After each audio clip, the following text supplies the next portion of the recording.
En esta breve charla introductoria al tema, intentaremos hablar de la clínica de la soledad, de los fenómenos biológicos, sociales y psicológicos que el aislamiento social produce en las personas. Algo que el arte conoce hace muchísimo tiempo, pero que la medicina empieza a descubrir recientemente. Un hombre aislado y solo se siente débil, y lo es, decía un poema de Concepción Arenal en el siglo XIX. Vamos a intentar revisar desde la epidemiología a la fisiopatología un fenómeno que, como acabo de decirles, el arte reconoce como causa de dolor y padecimiento desde hace muchísimos siglos. Por ejemplo, la pintura de Edward Hopper, que se ha dedicado especialmente a retratar escenarios donde la soledad es el personaje central. La naturaleza ofrece múltiples ejemplos acerca de cómo la estrategia de vivir en grupos aumenta la supervivencia en diversas especies, entre ellas la especie humana. Así como vivir en grupos aumenta la posibilidad de supervivencia de la especie, la evolución nos ha dotado de algunas señales de alarma. El dolor físico, por ejemplo, que nos protege del daño tisular, promoviendo una conducta de evitación, o el dolor social, que denominamos soledad y que protege al individuo del altísimo riesgo para la supervivencia que supone el aislamiento social. Está en nuestros genes desencadenar una serie de respuestas adaptativas a ambas señales, al dolor físico o al dolor social. Nuestro ambiente ha cambiado notablemente, pero nuestra fisiología básica de respuesta a las amenazas percibidas ha permanecido igual. Somos hoy las mismas criaturas vulnerables que se encontraban alrededor del fuego en las noches hace 60.000 años. Ante la intemperie del mundo, ante la incertidumbre y la amenaza, los humanos nos buscamos unos a otros. El altruismo recíproco está codificado en los genes de nuestra especie porque nos permite sobrevivir.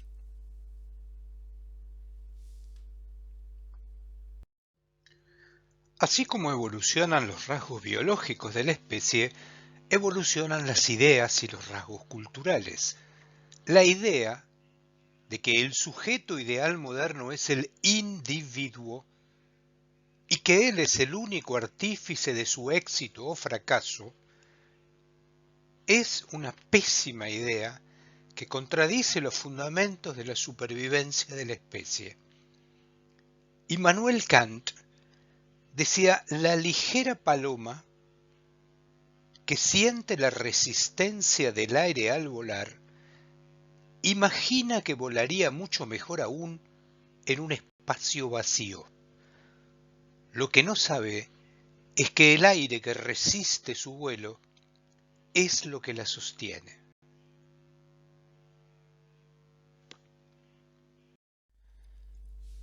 Ya que nos proponemos hablar de la clínica de la soledad, un buen punto de partida sería definirla. Soledad es el estado de estar solo que se autopercibe como una emoción negativa, aversiva y que se padece, y debe distinguirse de la solitud, que es estar solo en un estado de compromiso positivo y constructivo con uno mismo. La soledad es un estado percibido por el sujeto, mucho más que un estado objetivo percibido por los demás. La solitud es un estado buscado por el sujeto de manera deliberada y percibido como una emoción profunda y positiva. Soledad y solitud no son lo mismo. La solitud es un estado autopercibido como satisfactorio y que se busca deliberadamente. La soledad, por el contrario, es un estado percibido como insatisfactorio, que se padece, que no ha sido buscado deliberadamente y que tiene muy poco que ver con la cantidad de gente que nos rodea. Cualquiera que se interese en el tema de la soledad como fenómeno biológico y antropológico y clínico debe recurrir al autor de referencia, John Cacioppo. ¿Qué dice en términos sintéticos Cacioppo? Dice que el ambiente emite señales que son percibidas por los individuos, que generan señales neuroendocrinas adaptativas al ambiente, las que a su vez producen una conducta determinada. La conducta modifica el ambiente y esto a su vez vuelve a modificar las señales neuroendocrinas en un loop recursivo de interacción entre ambiente e individuos que no puede obviarse al analizar la fisiología o la clínica de las personas. Pero tal vez el mensaje más importante que deja John Cacioppo es que el estudio de los organismos aislados de su ambiente es un sinsentido biológico. La medicina necesita reconocer el fenómeno de la soledad como un fenómeno clínico, entenderla en sus aspectos sociales y fisiopatológicos y elaborar un arsenal de respuestas terapéuticas que tiendan a atenuar sus devastadoras consecuencias en la salud de las personas. Una de las cosas que los clínicos tenemos que tener en cuenta a la hora de abordar personas con soledad es que las personas suelen ocultar esta sensación porque en el modelo cultural en que vivimos esto equivale a ser un perdedor, un débil. Nadie oculta que siente sed, hambre o dolor, pero sí oculta otras percepciones, otras emociones y otras sensaciones que en términos fisiológicos tienen la misma relevancia y la misma intensidad. Las especies sociales, como la humana, cuando se encuentran aisladas del grupo de pertenencia, activan el modo de supervivencia, de autopreservación, alostasis. Estas circunstancias no se perciben sólo como una emoción triste, sino como una reacción ante el peligro, de amenaza, desencadena respuestas activas de la fisiología de la supervivencia, activa los sistemas neuroendocrinos especialmente orientados en esa dirección. Por otro lado, en esta circunstancia se deteriora la actividad cerebral, particularmente en la unión parietal temporal, que es el área que permite adoptar el punto de vista del otro, es decir, la teoría de la mente o la empatía, deteriorando precisamente estas funciones. El cerebro, entonces, se fija en un circuito atractor, es decir, queda encerrado en un loop recursivo que controla la atención, que controla la saliencia de los estímulos y que controla la valencia afectiva que se le asigna a las percepciones. Esto genera un estado de permanente amenaza, de hipervigilancia y de rumiación de ideas de peligro. ¿Por qué es importante para el clínico detectar este fenómeno? En principio, porque ha quedado completamente demostrado a través de numerosas evidencias que esta rumiación de ideas de peligro promueve las ideas autodestructivas y suicidas.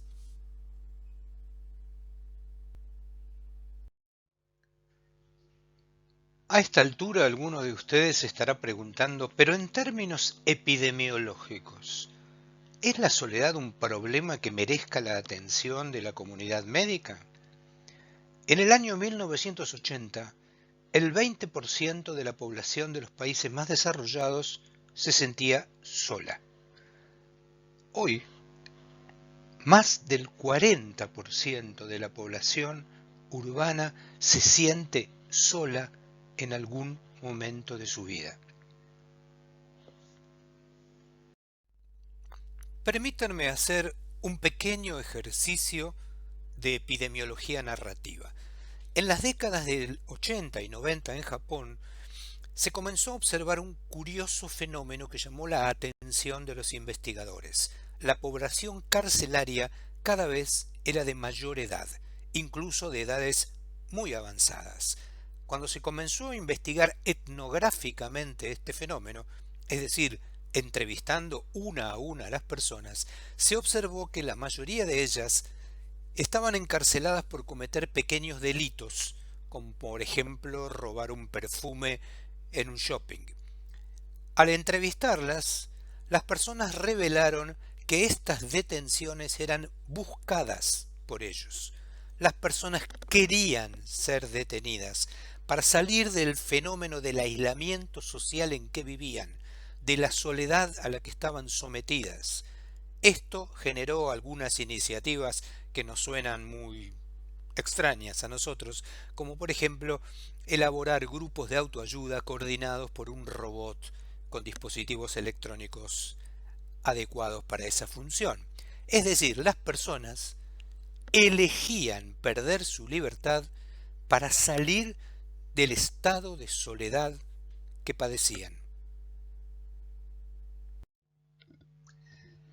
El fenómeno de la soledad, que afecta a todos los grupos etarios, es particularmente peligroso en las personas de mayor edad.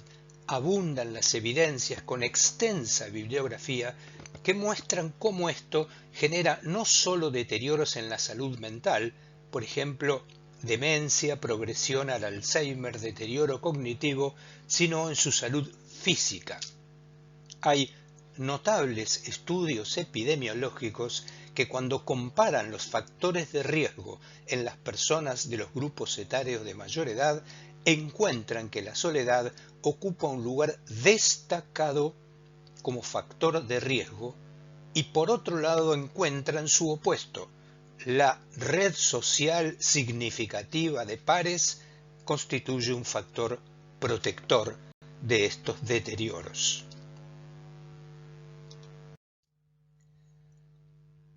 Si uno quisiera categorizar la importancia de la soledad como factor de riesgo, podría decir, por ejemplo, que tiene una incidencia en la enfermedad física y mental mayor que el alcohol, mayor que la obesidad, mayor que la polución ambiental y que es equivalente a fumar 15 cigarrillos por día. La epidemiología de la soledad como fenómeno social y al mismo tiempo clínico muestra que los porcentajes de población afectada por este fenómeno son asombrosamente altos en países como los Estados Unidos, el Reino Unido o Japón, que son quienes exhiben las estadísticas más confiables. Alrededor del 40% en Estados Unidos, es decir, 55 millones de personas. Hay más personas que se sienten solos que fumadores y más de 3 veces que diabéticos. A lo largo de los países, el impacto negativo de la sociedad se ve no solo en la salud mental, sino en la física. Como ustedes observarán en la gráfica que les estamos mostrando, en todos los países analizados, el impacto mental, físico, en las relaciones sociales y laborales es verdaderamente asombroso. Muchas de estas personas que tienen sentimientos de aislamiento social y de intensa soledad como padecimiento, tienen al mismo tiempo ideas o sentimientos que los hacen pensar en ideas violentas hacia otros o hacia sí mismos.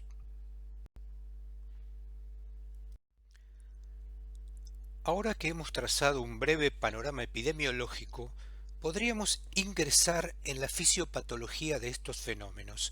¿Por qué los médicos deberíamos preocuparnos por averiguar si nuestros pacientes padecen soledad, en particular aquellos con enfermedades crónicas no transmisibles?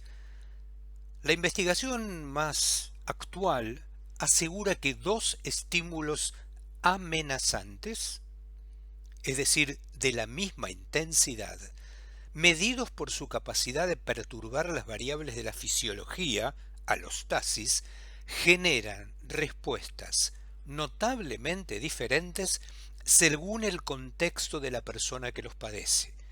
La reacción de alarma se atenúa si esa amenaza es previsible, porque puede anticiparse, o si se dispone de una red social significativa que permita la contención del fenómeno. Esto es el efecto protector de las redes sociales humanas significativas. Pertenecer a un grupo atenúa el impacto de la respuesta a las amenazas. A esto algunos autores lo denominan regulación social alostática. La tribu actúa como un buffer fisiológico y cultural. Este es un rasgo que la evolución ha preservado en la especie humana. La ausencia de red de contención, por otro lado, amplifica la respuesta de alarma y sus secuelas clínicas a largo plazo. Esta es la clínica de la soledad, las secuelas que las alteraciones de la fisiología producen en los organismos que las padecen.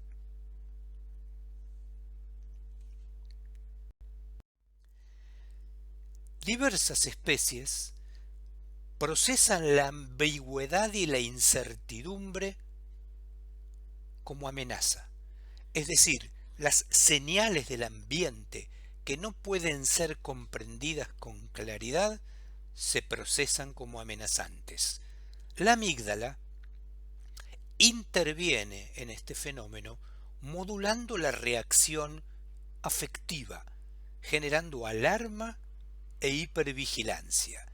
Dice Robert Sapolsky, la amígdala cree que sabe lo que ocurre antes de que la corteza prefrontal presione los frenos.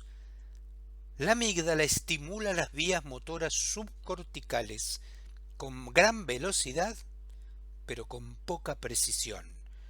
Puede hacer que aprietes el gatillo antes de reflexionar acerca de lo que significan las señales que el ambiente te envía. Respuestas automáticas ante el peligro.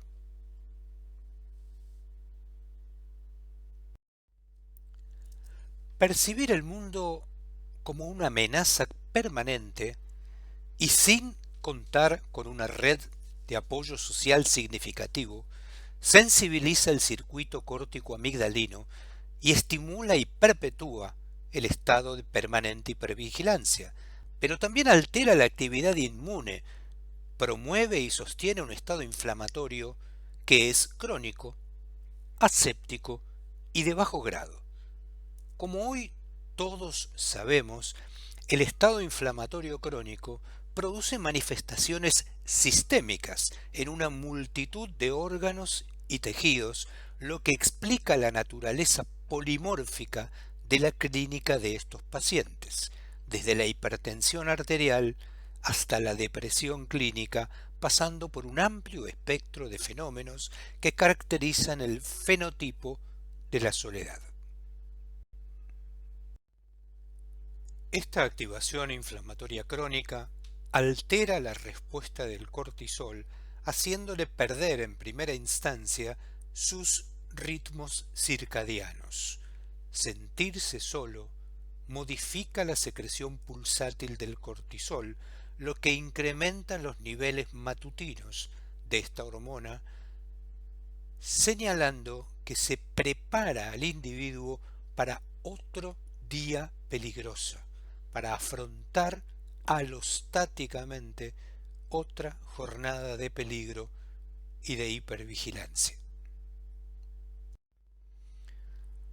Se reporta una alteración en la calidad del sueño. Las personas que padecen soledad tienen un sueño desordenado, con microdespertares y profundamente fragmentada la dinámica del periodo de sueño. Esto, que forma parte del contexto clínico, se puede evaluar a través de las alteraciones endoteliales. La resistencia vascular periférica y el volumen minuto cardíaco también se encuentran alteradas como parte de esta respuesta de alarma permanente y generalizada. La consecuencia clínica más común, porque es la más sencilla de medir fuera de los laboratorios y es muy sencillo hacerlo en el consultorio, es que las personas que padecen estos cuadros se manifiestan como hipertensos, en particular como hipertensos sistólicos. Antes de avanzar, hagamos un pequeño repaso desde la fisiología a la clínica. La permanente activación inflamatoria, en particular de los ejes hipotálamo, hipófiso, adrenal, mediados por glucocorticoides, entonces incrementan el cortisol matutino, lo que significa que se prepara a un organismo para afrontar un nuevo día de peligros. Altera la calidad del sueño, aumentando el número de microdespertares, es decir, fragmenta el sueño, haciéndole perder su capacidad reparadora del organismo. Estos circuitos de alerta no pueden desactivarse. La hipervigilancia no se puede suspender si uno percibe un mundo de amenazas, mucho menos durante el sueño. Este es un rasgo evolutivo de la especie. Estas respuestas van generando lo que se denomina una carga alostática fisiológica. Hay entonces desgaste por sobreestimulación. Se ingresa en la etapa de la sobrecarga alostática. Se altera la respuesta inmune inflamatoria, se expresan los genes de moléculas protectoras y uno podría decir simplemente que si los genes son el teclado, el ambiente es el pianista, es decir, el modo en que percibimos el ambiente, en este caso como amenaza, activa y expresa una serie de respuestas neuroendocrinas y genéticas orientadas a la adaptación a la amenaza percibida. Continuamos con este repaso de la consecuencia clínica, yendo desde la fisiopatología a la clínica del estado de permanente hipervigilancia que tienen los pacientes que padecen soledad. Incrementa el cortisol, altera su secreción pulsátil. Esto se ve claramente por el incremento del cortisol matutino. Como la vigilancia no puede ser suspendida, porque la percepción de la amenaza es constante, este exceso de secreción de cortisol produce sus efectos metabólicos característicos. Por ejemplo, aumenta el apetito de sal, de hidratos de carbono y de grasa, para afrontar el alto costo metabólico que tiene sostener la hipervigilancia a lo largo del tiempo. Esto redistribuye la grasa, ubicándola preferentemente en aquellos sectores del cuerpo que tienen más receptores de cortisol, que como todos sabemos es en el abdomen. El aumento de los hidratos de carbono produce un aumento de la secreción de insulina. El aumento de la secreción de insulina a lo largo del tiempo desensibiliza a los receptores celulares para esta hormona. Esto genera lo que todos conocemos como resistencia periférica a la insulina. experimentar la vida como una emergencia permanente tiene un altísimo costo metabólico y deben disponerse de los recursos que la biología aporta para afrontarla, independientemente del daño para la salud que estos ocasionen. Estos pacientes entonces tendrán algunas manifestaciones clínicas características como la fatiga, la obesidad, la depresión, las enfermedades metabólicas como la diabetes y las enfermedades cardiovasculares, predominantemente la hipertensión arterial, la enfermedad coronaria y cerebrovascular. La hipervigilancia es una actitud ante el mundo tal como se lo percibe y correlaciona claramente con un fenotipo clínico que tenemos que reconocer. La soledad y el aislamiento social puede ser la causa distal, es decir, la causa de las causas de lo que en el consultorio observamos con mucha frecuencia. Tal como estamos viendo, el aislamiento social desencadena respuestas biológicas y conductuales a un ambiente percibido como amenazante.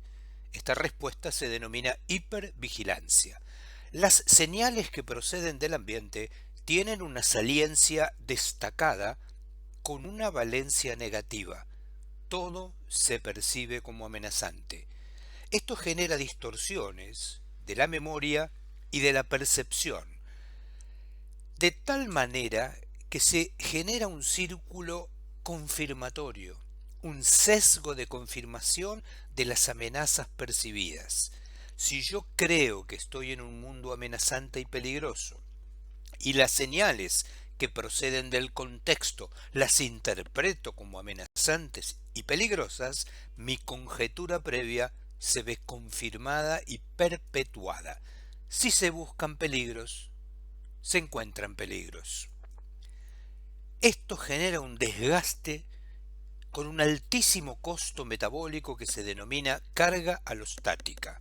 Produce daño, enfermedad, reduce la sobrevida si se sostiene en el tiempo. Se incrementan los síntomas depresivos, trastornos del ánimo y del humor, lo que a su vez disminuye la probabilidad del conflicto social, pero también del contacto social, que sería la forma de resolver el problema original de la soledad a la que nos estamos refiriendo.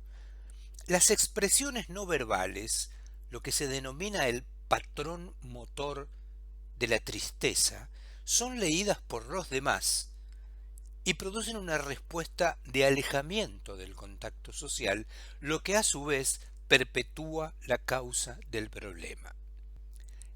En lo metabólico, en lo conductual, en el contacto social, se genera un círculo de autoperpetuación del aislamiento social y la soledad.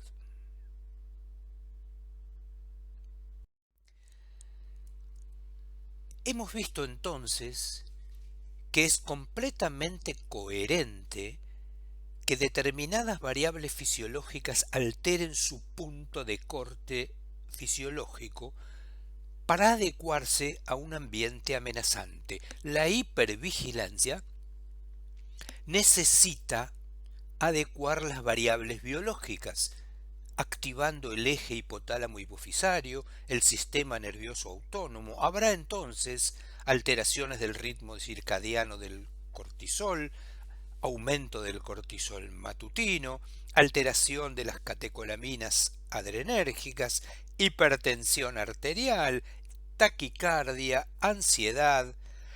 Todo esto nos colocará en una situación óptima para sobrevivir en un ambiente peligroso, pero pésima para sostener a lo largo del tiempo, porque ubicar a las variables necesariamente en ese rango nos coloca en una situación de riesgo a largo plazo.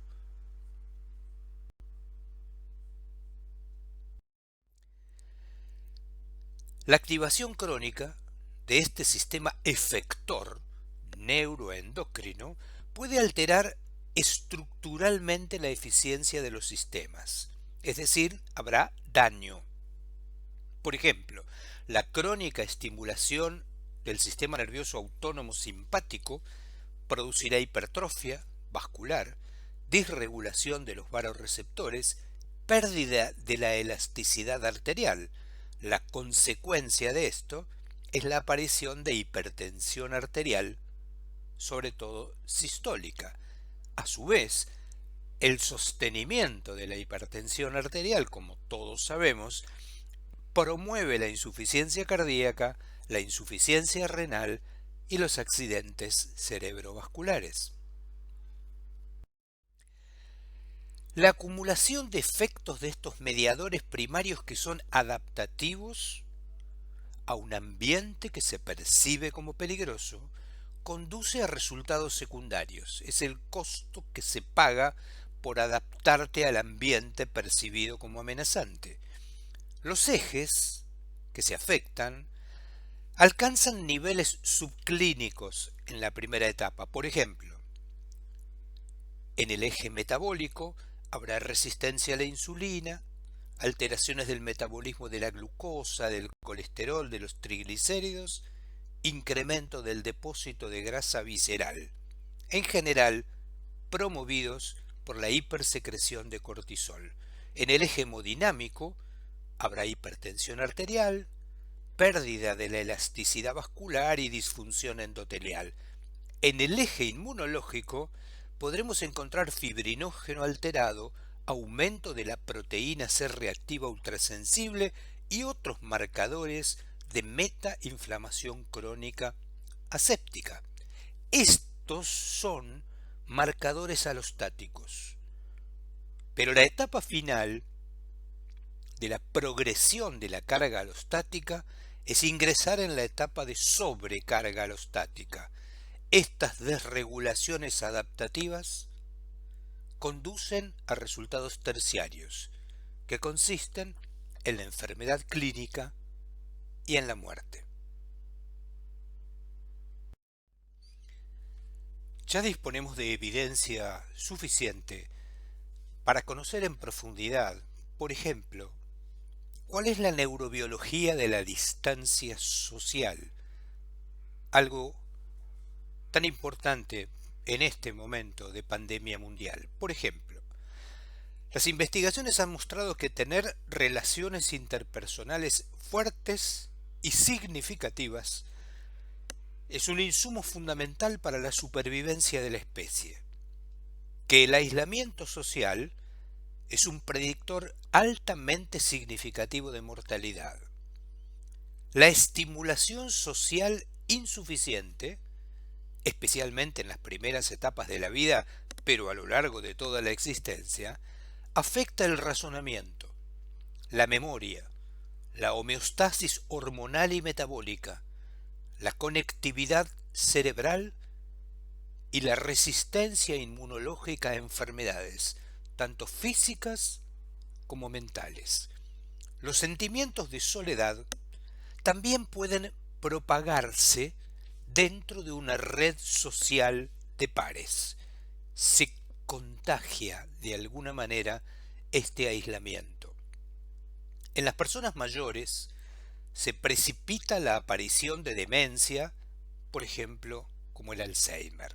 El sistema inmunológico se deteriora, somos menos resistentes a enfermedades graves, particularmente infecciosas. En pocas palabras, dice este enorme artículo publicado en la revista Cell hace pocas semanas, en pocas palabras, la soledad mata. Es decir, que nosotros deberíamos encontrar formas de protegernos, por ejemplo, de la pandemia de COVID-19 que impliquen distanciamiento físico sin distanciamiento social.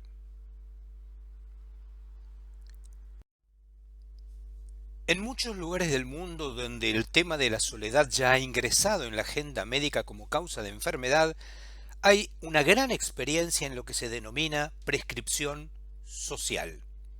No solo prescribiremos fármacos, estatinas, metformina, betabloqueantes, antihipertensivos para las consecuencias biológicas del aislamiento social, sino instancias creativas y abarcadoras de contacto social entre nuestros propios pacientes. Cada contexto ofrecerá distintas posibilidades y habrá que apelar a la creatividad para ponerlas en marcha. La pandemia nos ha mostrado claramente cómo la necesidad del contacto social, incluso físico, lo que se denomina toque, el tacto entre personas, resulta fundamental para la supervivencia de nuestros pacientes. Hay muchísimas experiencias, ya se están codificando, ya se está produciendo evidencia de cuál es el impacto biológico en la evolución de enfermedades de facilitar el contacto social. La creatividad siempre es un instrumento al servicio de la salud a la que no deberíamos renunciar. En un hospital de Brasil, las enfermeras que notaron la necesidad que tenían los pacientes en asistencia respiratoria mecánica de tener un contacto físico, el toque, el tacto, y ante la carencia de tiempo para sostenerlo, hicieron algunas cosas como esta. Pusieron 2 guantes llenos de agua caliente para que las personas que estaban en esta posición, sobre todo por ejemplo en la asistencia ventilatoria en pronovigil, sintieran o creyeran sentir que una mano los estaba acompañando. El efecto, no solo emocional sino biológico, de este tipo de cosas muestra el altísimo impacto que tienen en la salud de las personas una serie de recursos que la medicina se ha empeñado en ignorar como causas de enfermedad y mucho más aún como recursos para tratarlas. Muchas gracias.